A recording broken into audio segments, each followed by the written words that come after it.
As the leaves started to really fall here in Michigan, I did a review of the Stihl BR800X. That is an 80cc, $650 backpack blower, and it is an absolute beast. It might be more of an investment than many people want to dive into because they might not need that much of a blower. I decided to drop back and compare two 50cc units, the Wild Badger being 53 cc's and the Husqvarna being 51 cc's. Now, there's a huge difference between these two in their ratings, but also in their cost. The Husqvarna is going to cost you anywhere between $300 and $350 depending on where you buy it. You might find a little bit better deal. And the Wild Badger is going to cost somewhere between $200 and $250 depending on where you buy it. Now, when there's a sale, some of these really go on sale, some of them don't. So I'll put some links in the description, you guys can check them out. But I want to go through the differences between these two units, show you what they'll do, at least in my situation, and then we can talk about the differences. Pulling these two units out of the box really showed me that they're pretty close to the same, but while filling them up with fuel, I noticed a little bit of more ergonomic abilities with the Husqvarna as I could get the fuel can right in there, no issues. Kind of had to move some things around on the Wild Badger and kind of work my way to get my fuel tank in there. Not as big of a deal, but just a little less engineering and thought went into the Wild Badger. As far as starting them up the first time, the Husqvarna did about the same as the Wild Badger. It took 7-8 pulls to get everything through. They all have a primer ball and a choke. After that, both units started with 1 or 2 pulls. So they're still really new. It's not really worth looking at is how well each starts. They both pull the same. They're both very easy to pull. There's really no difference between the two. They're very ergonomically set up. The primer ball is a little bit harder to push on the Wild Badger, but that is about the only difference on startup. Once they are running and you start to put them on, that's where I feel quite a bit of difference. The Husqvarna has a chest strap and a belt that goes around the bottom. That made me feel a little bit like a big guy in a small suit, and it's probably because of the jacket and everything else that I have on, and it might be because I needed to do some more adjusting, but at the same point everything just seemed a little bit small to me, and I'm a little bit bigger guy, but it was comfortable once I got it on. It doesn't look as bad as it felt, which means I felt like a little more restricted than what it probably looks like, but vibrations are low. Both these are 2-cycle, so I expected a little bit more of a vibration coming through the back. They're definitely not as comfortable as some of the more expensive units. The Wild Badger, on the other hand, when I put it on, that has just 2 shoulder straps and a lower strap that goes around your belly. That made me feel very open and comfortable. It was going to stay on my back no matter what, but it made me feel a little bit more like the Stihl BR800X, where I knew it was planted there, but I didn't feel like it was restricting me at all. Although that is probably the least comfortable one that's there and you feel the most vibrations from, mostly because of the lack of padding on the back. In use, I was expecting a large difference between the Husqvarna 150BT since it is 765 CFM with a 270 mile/hour wind leaving the tube. That's pretty significant when you look at how much power it has. The shorter tube on this, however, makes a little bit of a difference in my opinion compared to the Wild Badger. Now the Wild Badger has 559 CFM and 175 mile/hour air outputted of a long tube that seems to get really close to the ground. The Husqvarna weighs in at 22 pounds and the Wild Badger weighs in at 20, and I can tell you that I really don't feel any difference between the two while they're on my back. Both have forward controls on the handle on the tube, so you have a cruise control and you have your start stop that is there. The only difference being that you can leave the Wild Badger in the stop position, and if you try to start it in the stop position, you'll be doing a lot of pulling for no good because it'll never run. Not a big deal, just something if you buy this to look out for, and always keep it in the run position. When using these two machines, they couldn't be any different, basically from their noise that they put out in the pitch or down to how the tube feels when you move it around and where the power goes.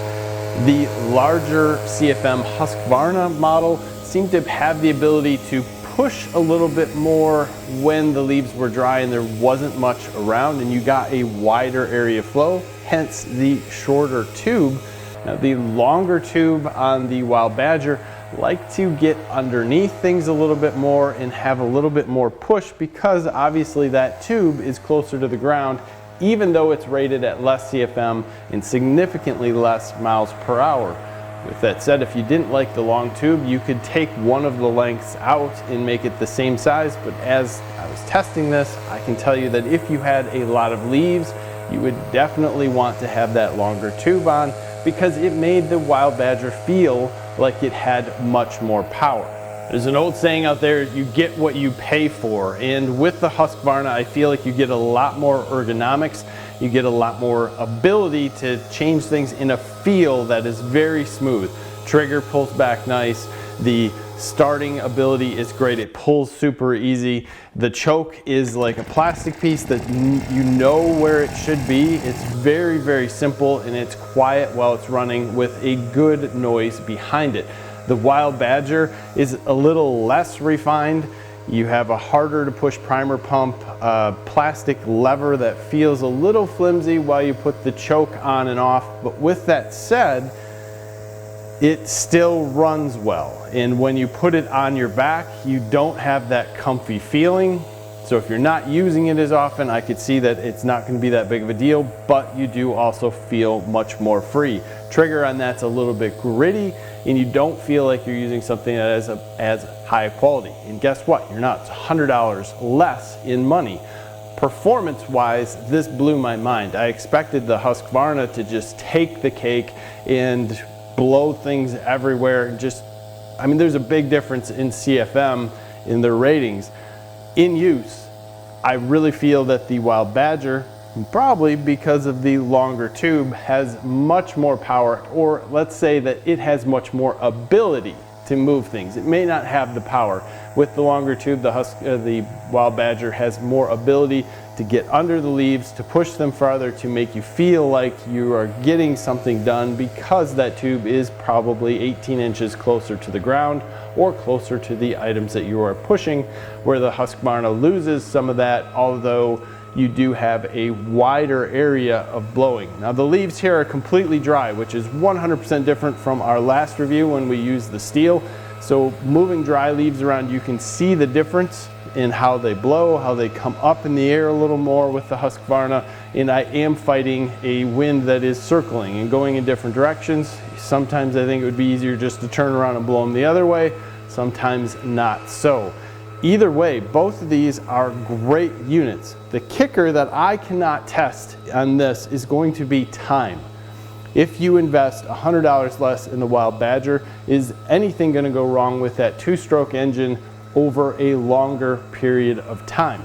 With that said, the Wild Badger has a 4-year warranty. So if you were to purchase it from Tractor Supply or any place like that where you might not get as good of a deal, you'll have a place to return it. The Husqvarna comes with a 5-year warranty as long as you purchase 1 container of their pre-mixed fuel to put in this right off the bat, and you have to purchase that at the same time on the same receipt as you purchase the blower. After using these two blowers for a long period of time, I would have a tough decision as to which one to purchase. I think if they were both sitting in my garage, the first one I'd pick up for a larger job with less leaves would be the Husqvarna, basically because the tube is not that long and I'd be able to spread that wind and CFM out a little bit and move things a little bit faster. With that said, while I was cleaning the driveway off with the Wild Badger, I felt like I could move much faster, get things moved off the driveway quickly, and get the job done generally faster. So it goes against what my head wants to draw me to, which might be a brand name and a little bit of better design.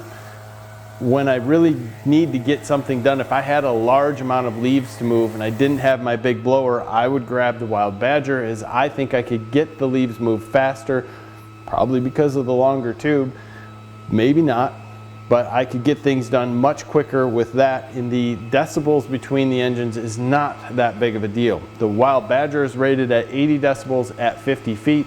The Husqvarna is rated at 78 decibels at 50 feet. I was not able to make that work or figure out how to get that set with the equipment that I have.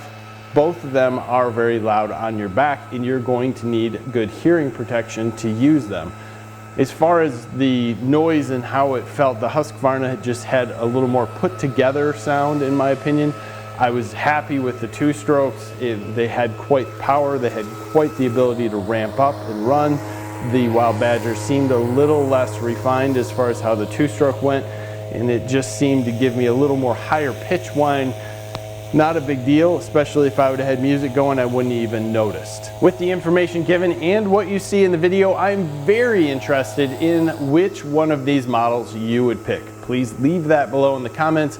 I think that's going to maybe help people out as they discuss what different models are out there, what other things they might look at that might be a little bit more affordable than some of the big guys.